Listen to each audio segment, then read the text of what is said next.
देखिए इस वीडियो में हम पढ़ने वाले हैं विसर्ग संधि। तो देखिए विसर्ग संधि जान लेते हैं पहले क्या होती है।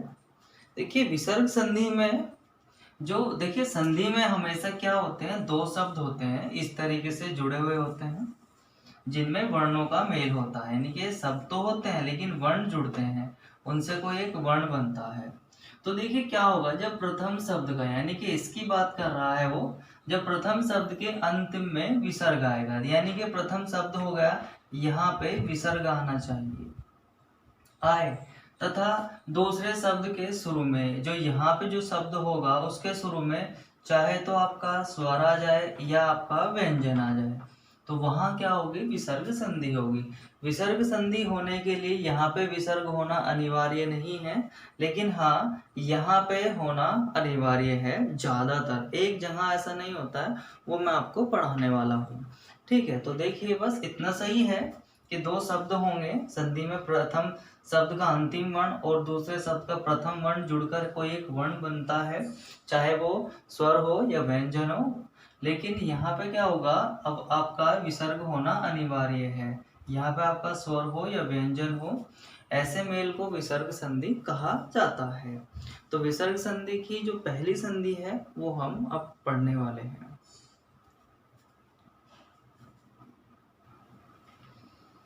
देखिए इसकी पहली संधि है रोरी संधि। अब कहेंगे जी, बहुत से कहेंगे संस्कृत की है, हाँ ठीक है संस्कृत की है, लेकिन मिलती तो ये हिंदी में भी है। तो हमें मतलब नहीं है कि इसका नाम क्या है, हमें मतलब है कि हमें उसके रूल से, तो हमें पता होना चाहिए कि ऐसा कौन सी संधि में होता है। रे रे, आपको रोरी संधि दिखाई दे रहा होगा, तो रे और रे, यानी कि जब पहले रे के बाद में दूसरा रे आए, यानी कि यदि रे के बाद रे आए तो पहले रे को लुप्त कर देते हैं। यानी कि देखिए इसमें पहला ये रे है और ये भी रे है, इसमें ये रे है और इसमें ये रे है, तो लुप्त करने का मतलब है कि इसे खत्म कर देते हैं। तो जब इस तरह की संधि आए रे वाली, तो आपको पता होना चाहिए कि ये विसर्ग संधि है। अब आप कहेंगे कि जी आपने तो ये कहा था कि विसर्ग होना अनिवार्य है, इसीलिए तो मैंने आपको बताया था कि एक जगह ऐसा नहीं होता, वो मैं आपको पढ़ाने वाला हूँ, तो वही मैं आपको बता रहा हूँ। जब दो रे लगातार आए तो हमें ध्यान रखना है कि वो विसर्ग संधि का ही उदाहरण है। तो इस तरीके से जो हम संधि करेंगे, आपको पता है ये इसमें जुड़ना है, तो ये जुड़े किस तरीके से होंगे कि एक रे इसमें से लुप्त हो जाता है, तो इसका बनेगा आपका पुनरम, ये बन जाएगा, क्योंकि इसमें से एक रे खत्म हो जाएगा, लुप्त हो जाएगा, वो भी पहले वाला यहाँ से चला जाएगा। तो जब ये पहले वाला यहाँ से चला जाएगा तो आपको सिर्फ यही दिखाई दे रहा होगा जो कि मैंने वहाँ पे लिखा है। ऐसे में हरि प्लस रम्य लिखूंगा, तो हरि रम्य। तो आशा करता हूँ कि आपको समझ में आ गया होगा। इसमें ज़्यादा एग्जाम्पल इसलिए नहीं लिखवा रहा हूँ क्योंकि इसी तरीके के बहुत सारे एग्जाम्पल मिलेंगे। हमें पहले वाला रे लुप्त कर देना है और जो बचा हुआ होगा वो हमें ऐसा का ऐसा ही लिख देना है। तो सबसे पहली बात है कि अगर दो रे लगातार आए और आपसे पूछ ले कि ये कौन सी संधि का उदाहरण है, तो आप विसर्ग संधि लगाएंगे। अगर पुनर्रमते या हरिरम में आ जाए या ऐसे कोई शब्द आए तो एक बात ध्यान रखना, जो आपका रे है, जो कि आपका पूर्ण रा होगा, वो हमेशा विसर्ग संधि के अंतर्गत ही आपका आएगा। ठीक है, तो जब मैं इनकी आपको लास्ट में कुछ ट्रिक बताने वाला हूँ, उसके आधार पर ही आप पहचान सकते हैं कि कौन सा शब्द कौन सी संधि का है। ठीक है, लेकिन अगर वो आपको ऐसा संधि विच्छेद दे तो आपको पता होना चाहिए दो रहे तो विसर्ग संधि के अंतर्गत ही आते हैं। ठीक है,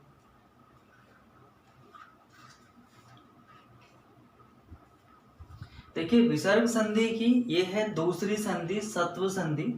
हिंदी में नाम नहीं आता है लेकिन रूल्स आते हैं, तो आप नाम से मतलब नहीं है, हमें रूल से मतलब है, लेकिन रूल किसी पे बेस्ड तो होने चाहिए ना, इसलिए मैंने उसका नाम लिख दिया है। देखिए विसर्ग के बाद, यानी कि अगर इस संधि में बहुत सारे रूल्स होते हैं, उन रूल्स को मैं अलग अलग नहीं पढ़ाने वाला हूँ।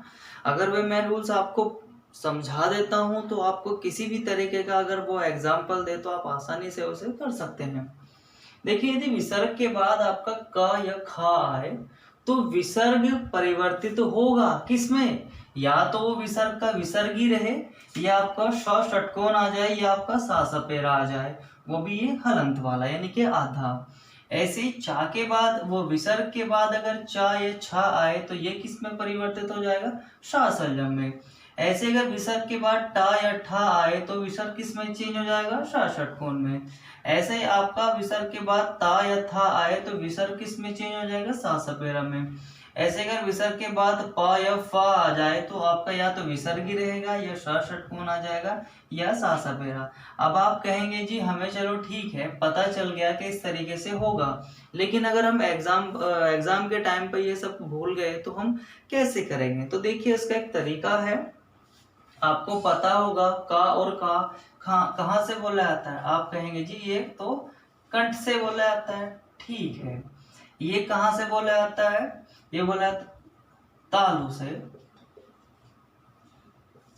ये कहां से बोला जाता है, मूर्धा से। ये कहां से बोला जाता है, दंत से। और ये कहां से बोला जाता है, आपका ओष्ठ से। मैंने आपको पढ़ाए हैं उच्चारण स्थान, आपने उसमें पढ़ रखा हुआ अच्छे तरीके से। तो आपको जब पता चल गया जब का और खा आएगा और पा और फा आएगा तो सेम कंडीशन है, हम पता बाद में करेंगे कि सही कौन सा होगा। अभी आप समझिए कि ये चार्ट बना कैसे है। आप का और फा इन्हें छोड़ दीजिए, आपको पता है 3 तरह के शा होते हैं। सा सलजम पहले होता है जो कि आपका तालु से बोला जाता है, उसके बाद आपका शा षटकोण होता है जो कि आपका मूर्धा से बोला जाता है, उसके बाद में आपका सा सपेरा होता है जो कि आपका दंत से बोला जाता है। तो बस तो हमें क्या करना है भाई, अरे जो कंठ है उन्हें कंठ के साथ लिख दीजिए। मैंने आपको बताया था कि सा सपेरा वो विसर्ग वाला कंठ से बोला जाता है, ठीक है। तालु से कौन सा बोला जाता है, तालु से ये बोले जाते हैं और साथ ही साथ ये बोले जाते हैं। मूर्धा से ये बोले जाते हैं और ये बोला जाता है। दंत से ये बोला जाता है और ये वाला बोला जाता है। ओष्ठ से आपका ये। तो आपको बस इतना ध्यान रखना है कि 3 शा हैं, 3 शा हैं, और वो तीसरा, वो दूसरा, तीसरा, चौथा, जैसे हम उच्चारण स्थान में पढ़ते हैं इन्हें सिर्फ उसी तरीके से अरेंज करना है। आपको पता चल जाएगा कि विसर्ग के बाद चा छा है तो कौन सा शा आएगा। वह सबसे बड़ी कंफ्यूजन हमें इसमें और इसमें नहीं है, हमें सबसे बड़ी कंफ्यूजन इन 3 में है। तो इन 3 का सॉल्यूशन बता रहा हूं। अगर आप उच्चारण स्थान का टेबल बना लेते हैं तो आपको पता चल जाएगा कि चा और छा के साथ में ये वाला शा आता है तो इसी में वो विसर्ग क्या हो जाएगा, परिवर्तित हो जाएगा। ऐसे ही टा और ठा के साथ में ये वाला शा आता है तो ये इसमें विसर्ग चेंज हो जाएगा। ऐसे विसर्ग के बाद अगर ता था आता है तो इनके साथ आता है सा सपेरा, तो विसर्ग किस में हो जाएगा, इसमें। तो ये अपने जो विसर्ग है वो इन्हीं के स में परिवर्तित हो रहा है, देख लीजिए जरा। रही बात इनकी हम बाद में बात करते हैं, क्योंकि इनमें तो कोई चेंजेस ही नहीं हो सकते, इनमें कोई चेंजेस नहीं होते हैं, या तो वो आपका ये होगा। अब आप कहेंगे जी चलो ये तो हमने पहचान लिया इसमें सही है, तो आप इसी के तरीके से 5वां कर सकते हैं सेम। रही बात उसकी, अब आप कह रहे होंगे कि हमें कब से कैसे पता चलेगा कि विसर्ग में परिवर्तित होगा या शा षटकोण में परिवर्तित होगा या सा सपेरा में होगा। ऐसे ही पै और फे के लिए हमें कब पता चलेगा कि विसर्ग में ही होगा, शा षटकोण में होगा या सा सपेरा में होगा, ठीक है। तो इसके लिए सबसे बेस्ट तरीका है हम इनके एग्जाम्पल देखते हैं। आशा करता हूँ ये आपको समझ में आ गया होगा। ये अपने वाले शय, इनका जो शय है विसर्ग उसी में ही परिवर्तित तो हो जाएगा। तो देखते हैं हम इनका एग्जाम्पल करते हैं। इस चार्ट की सहायता से आप कर भी सकते हैं इसे, चाहे आप रटिए कुछ भी करिए, लेकिन अगर आपने वो पढ़ रखा है उच्चारण स्थान तो इसे रटने की जरूरत नहीं है। तो हम इस बिना चार्ट की सहायता से इन सब को करने वाले हैं। तो आपको कोई रूल याद नहीं रखना है, कुछ नहीं याद रखना है, बस आपको सिर्फ इतना याद रखना है कि हमें उच्चारण स्थान बताया गया था, अपने वाले शय में परिवर्तित हो जाता है। इनका जो ये होंगे, इनके बाद जो विसर्ग आएगा, यानी कि यदि विसर्ग के बाद इनसे पहले जो विसर्ग आएगा वो इनके वाले शय में ही परिवर्तित हो जाएगा। अब देखते हैं इनके कुछ एग्जाम्पल्स में आपको पहले इसके और इसके कराने वाला हूँ सेम, एक ही उसमें कराने वाला हूँ। ठीक है, एक ही उसमें लाइन में कि आपको पता चल जाएगा कि कौन सा किसका सही होगा।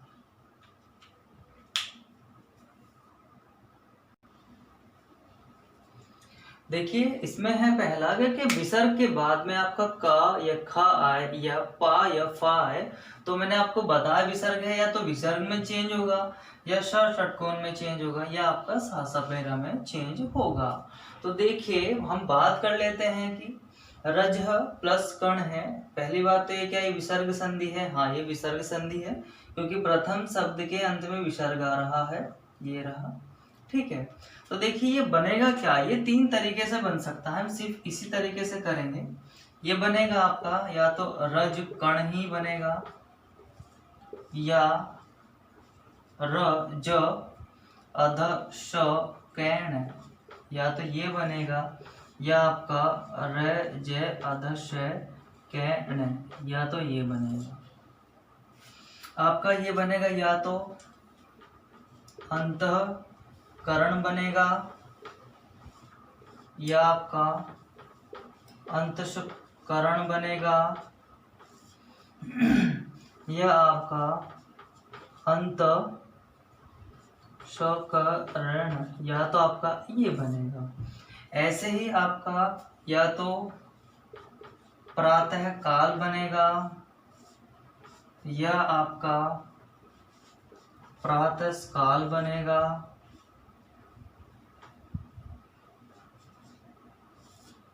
या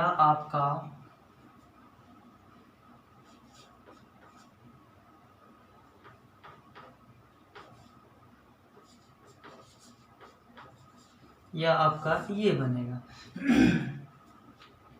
अब बात कर लेते हैं, आपको पता चल गया होगा कि प्रातः काल का तो अंतःकरण का तो ये बन जाएगा आपका, यही होगा। तो देखिए ये तीनों अगर आपको ऑप्शन में मिले तो प्रायोरिटी हम सही वाले को देंगे।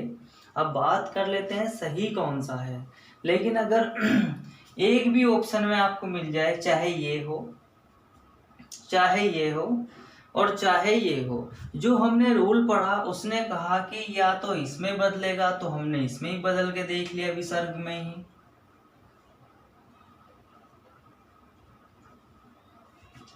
हमने इसमें बदल के देख लिया हमने इसमें भी बदल कर देख लिया। तो हमें पता कैसे चलेगा कि ये कौन सा सही होगा? तो आपको एक उच्चारण देखना है कि अंतःकरण, प्रातः काल, रजः कण, जो आपको सही लगे, आपको बोलने में सही दिखाई दे या सुनाई दे, तो आपको वही आंसर करना है। तो आंसर क्या हो जाएगा इसका? ये वाला जो सही है वो ये होगा, इसका भी आपका ये होगा और इसका भी आपका ये हो जाएगा। तो देखिए फिर से वही बात है, अगर तीनों में से इसके लिए एग्जाम्पल बता रहा हूँ, इसके लिए इन तीनों में से एक मिलेगा तो आंसर वही हो जाएगा। लेकिन अगर तीनों मिलते हैं तो तब क्या करना होगा? तो तब आपको बोल कर देखना पड़ेगा, उच्चारण करके देखना पड़ेगा कि आंसर क्या है। अरे भाई जब एक बताइए, अगर ये है या ये है तो ये है, इन तीनों में से अगर एक आपको ऑप्शन में मिले तो आंसर वही हो जाएगा। लेकिन अगर तीनों मिल जाएं ऑप्शन में तो आपको लगाना ये पड़ेगा। उसका आसान तरीका है कि आपको पता चल जाना चाहिए जब आप उच्चारण करेंगे कि सही कौन सा है। ठीक है, इसका एक और मेथड है, वो मैं अभी आपको बताने वाला हूं जस्ट नेक्स्ट एग्जांपल्स के बाद में।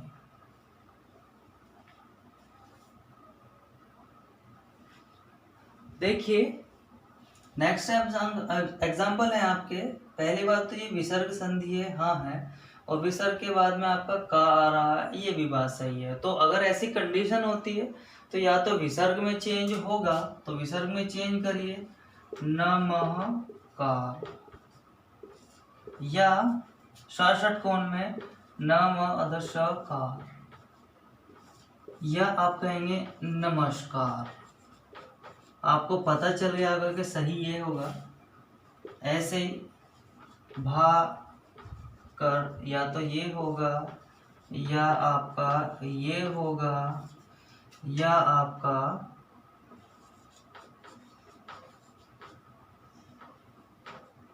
ये हो जाएगा। या आपका इस तरीके से पूर्व प्लस कार हो जाएगा, या आपका पूर्व अधश कार, या ये हो जाएगा, या ये हो जाएगा। अब आप कहेंगे तीनों में से एक मिलेगा तो आंसर वही हो जाएगा, लेकिन अगर तीनों मिलेंगे तो आंसर आपका क्या होगा, ये हो जाएगा, नमस्कार, भास्कर और पुरस्कार।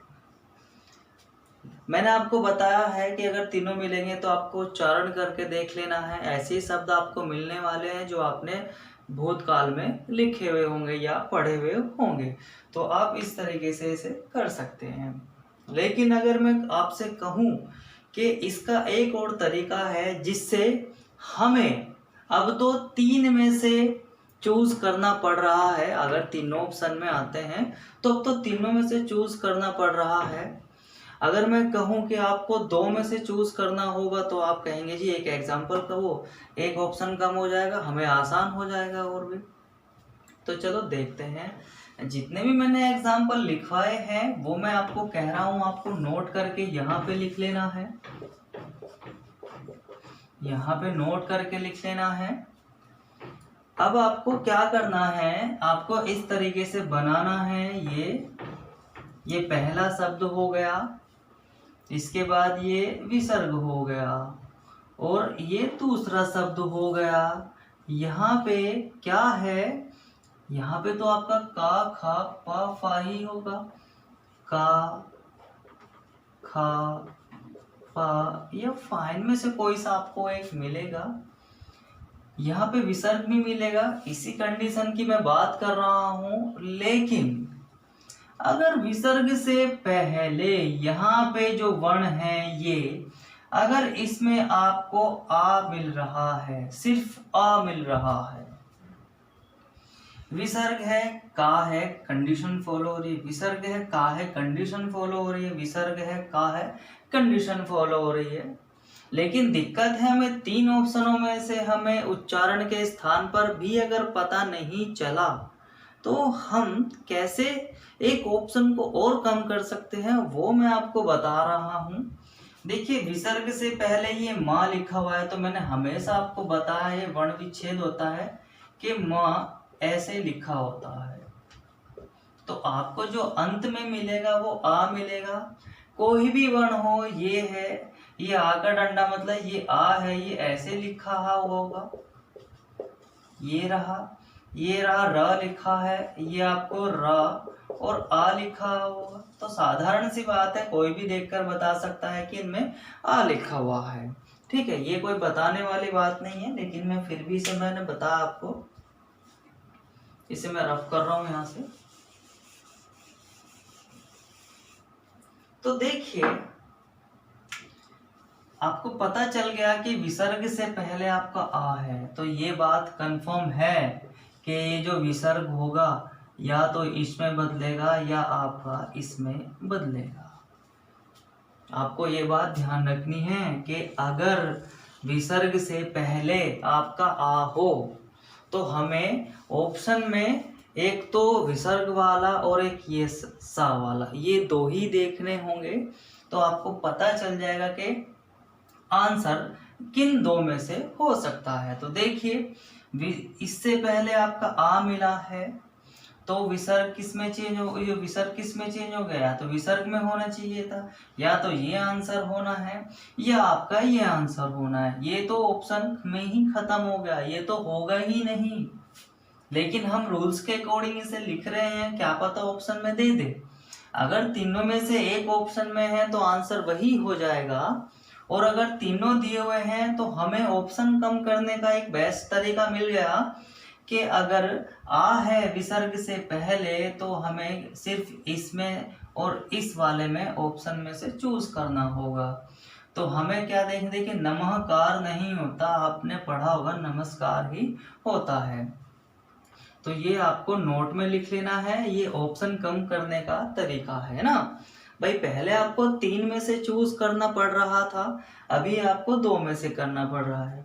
अब आप कहेंगे जी हमें चलो ये तो पता चल गया यहाँ पे ये स वाला आ जाएगा, लेकिन जो पिछले एग्जाम्पल मैंने बताए हैं आपको, मैंने बताया है रज प्लस कर्ण था, तो हमने ये था रज प्लस कर्ण था, तो हमने इसे रज कर्ण ही लिख दिया था। तो देखिए यहाँ पे आ है, जा में आ है ना, तो देखिए विसर्ग वाले में हुआ ना हुआ, तो आप उच्चारण के स्थान से इसे कर सकते हैं। ठीक है, सबसे इम्पोर्टेंट है, पहले आपको तीनों देखने पड़ रहे थे, अब आपको सिर्फ दो देखने पड़ रहे हैं, तो उनमें आप दो में बहुत आसान तरीके से देख सकते हैं कि सही कौन सा है। अब बताइए र ज ष, इनमें से सही कौन सा है? सही तो आप कहेंगे जी ये है, जो उच्चारण के स्थान से आपको सही लगे आंसर वही होगा। तो आशा करता हूँ कि अगर आपको पहचान करनी है कि विसर्ग से पहले ए है, तो ऑप्शन में इनमें से देखेंगे। ठीक है, अगर एक दिया हुआ है तो आंसर वही हो जाएगा। कुछ नेक्स्ट एग्जांपल देखते हैं और समझने के लिए। तो आपको पता चल गया होगा कि आ है तो इन दोनों में से आंसर होगा, और अगर और कुछ हो तो ये आंसर होगा, जो कि हम देखने वाले हैं। देखिए एग्जाम्पल देखिए, पे है प्लस पान है, देखिए विसर्ग के बाद में पे है, कंडीशन फॉलो हो रही है, तो इसके तीन आंसर होंगे। कौन से होंगे तीन आंसर? मैं यहाँ पे लिख रहा हूँ, इसके तीन आंसर हो सकते हैं। एक तो हो सकता है पे पान, ये हो सकता है, पे ये अदृश्य पान, ये हो सकता है, या आपका पे ये अदृश्य पान, ये हो सकता है। अब आपको तीनों में से, तीनों ऑप्शन में दिए हुए हैं, अगर एक ऑप्शन में है तो एक ही आंसर वही आंसर हो जाएगा, लेकिन अगर ऑप्शन में तीनों दिए हुए हैं तो कौन सा आंसर होगा आप देखकर बताइए। विसर्ग से पहले आपको आ दिखाई दे रहा है, भाई या को हम क्या लिख सकते हैं, ये और ए। हाँ, विसर्ग से पहले आ रहा है, ठीक है, तो हमें सिर्फ दो ऑप्शन देखने हैं, ये और ये वाला तो होगा नहीं किसी भी कीमत पर, या तो आंसर ये है या ये है। तो आप खुद ही देखकर बताइए, ऐसा कभी आपने लिखा हुआ नहीं है तो नॉर्मली आंसर क्या हो जाएगा, ये वाला आपका सही हो जाएगा। तो आशा करता हूँ कि आपको समझ में आ गया होगा। जब आपको तीनों में ऑप्शन हो तो आपको देखना है विसर्ग से पहले अगर आ हो तो दो ही ऑप्शन देखने हैं, तो विसर्ग वाला और एक सा सपेरा वाला, और फिर आपको उनको बोलकर देख लीजिए, आपको पता चल जाएगा कि आंसर कौन सा सही है। तो आंसर क्या हो जाएगा, ये सही, ये नहीं होने वाला है। और मोस्टली मैं आपको बता दूं, कभी तीनों नहीं मिलेंगे, हमें जो सही होगा, जो सही होगा ऑप्शन में वो ही मिलने वाला है। क्योंकि कभी कभी किसी किताब में क्या पता ये आंसर दिया हुआ हो और दूसरी किताब में ये आंसर दिया हुआ हो, तो हमें वही मिलने वाला है जो एग्जैक्ट में सही होगा, तो आपको कंफ्यूजन नहीं होगा। लेकिन फिर भी मैं आपको बता रहा हूँ, अगर कर दिया जाए तो आपको किस तरीके से हमें ऑप्शन कम करते जाना है। आप नॉर्मल सी बात बताइए, चार ऑप्शन हैं, अगर आपको पता है कि तीन जो ऑप्शन है ये कभी हो ही नहीं सकते, तो जो बचा हुआ होगा वो उसका आंसर होगा।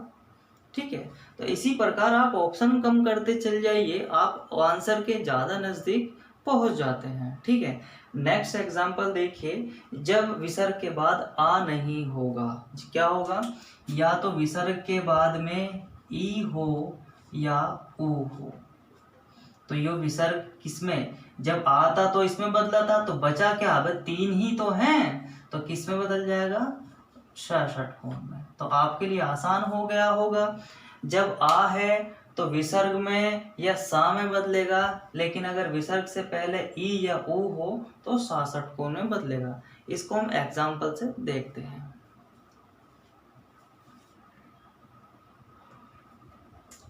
देखिए एग्जाम्पल है, विसर्ग के बाद का है, विसर्ग के बाद पा है, विसर्ग के बाद का है, कंडीशन फॉलो हो रही है। तो चलो करते हैं, इसके तीन आंसर हो सकते हैं, तो विसर्ग वाला या षटकोण वाला, या आपका वो वाला, कौन सा, श सपेरा वाला। या तो ये हो जाएगा या ये हो जाएगा, या आपका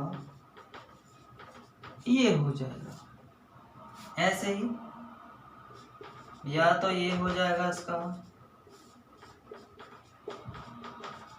या ये हो जाएगा या ये हो जाएगा। इसका या तो ये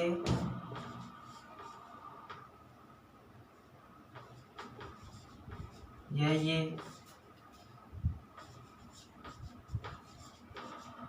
या ये। आपने कहा था जी, यानी कि मैंने कहा था कि विसर्ग के बाद अगर विसर्ग हो, विसर्ग के बाद का, खा, पा या फा है तो 3 आंसर हो सकते हैं। ये तीनों ही सही हैं, लेकिन इन तीनों में से सही कौन सा है वो हमें चुनना है। तो उसके लिए हमने बताया विसर्ग से पहले अगर आ हो तो या तो विसर्ग वाला आंसर होगा या सा वाला आंसर होगा। लेकिन अगर विसर्ग से पहले ई या ऊ हो, मतलब ये देखिए विसर्ग से पहले आपका नी लिखा हुआ है, तो ये कैसे होगा, ये इस तरीके से आया होगा, अधन है और छोटी की मात्रा आई होगी इस तरीके से। तो आपको लास्ट में क्या मिला, ई, यहाँ भी ई, यहाँ क्या है ऊ, जो दू है ये लिखा होगा द, अध और उ। तो आपको पता चल गया है कि जब ये हो दोनों में से एक हो तो विसर्ग षा षटकोण वाला होगा, यानी कि षा षटकोण में बदल जाएगा। तो ये वाला, ये इसका, तो ये तो सारे ऑप्शन ही खत्म, आंसर क्या हो जाएगा, ये वाले हो जाएंगे तीनों के। आप इसी रूल से देख सकते हैं। तो देखिए विसर्ग के बाद में आपका इनमें से कोई है तो 3 आंसर हो सकते हैं, लेकिन 3 में से कौन सा सही होगा उसे पहचान करने के लिए विसर्ग से पहले देखते हैं क्या है।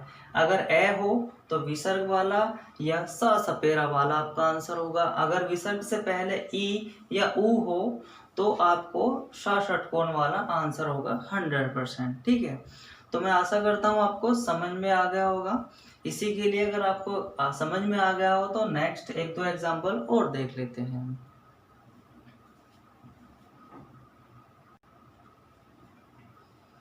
देखिए विसर्ग के बाद फ है, विसर्ग के बाद प है, विसर्ग के बाद क्या है, तो कंडीशन फॉलो हो रही है। 3 आंसर हो सकते हैं, निफल, निष्फल। आप समझ गए होंगे आंसर कौन सा होगा।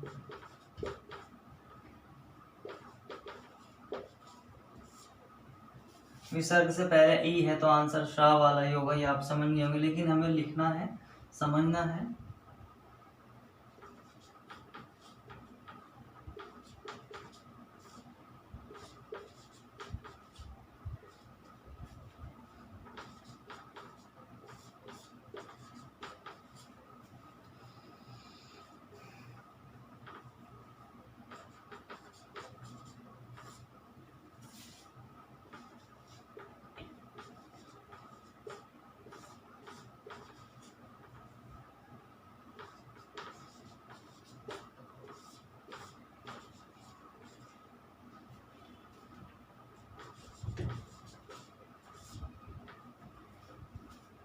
तीनों सही हैं, लेकिन तीनों में से कौन सा सही है वो हमें देखना है।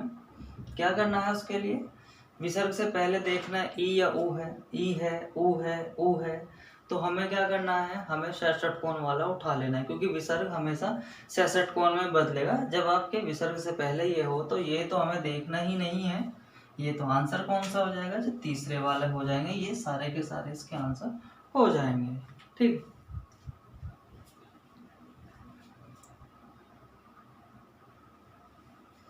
देखिए लास्ट एग्जांपल है नी प्लस क्लंक है, तो ये या तो ये होगा या आपका ये होगा या आपका ये होगा, लेकिन तीनों में से सही कौन सा होगा, वो आपका ये हो जाएगा। क्यों, क्योंकि विसर्ग से पहले आपकी ई है, तो इसलिए विसर्ग षा षटकोण में चेंज हो जाएगा। ठीक है, तो देखिए आशा करता हूँ कि आपको समझ में आ गया होगा। मिलते हैं नेक्स्ट वीडियो में विसर्ग संधि के कुछ अन्य उदाहरणों और रूल्स के साथ में, जो मैं रूल एज अ रूल्स नहीं एज अ संधि पढ़ाता हूँ। ठीक है, ये विसर्ग संस्कृत की संधि है जो मैं हिंदी में इसलिए पढ़ा रहा हूँ कि आपको, अगर आप रूल्स याद करेंगे कि इसमें ये होगा इसमें ये होगा, तो आपको दिक्कत आने वाली है। ठीक है, तो मैं इसीलिए इन्हें नाम से पढ़ाता हूँ। ठीक है, मिलते हैं नेक्स्ट वीडियो में।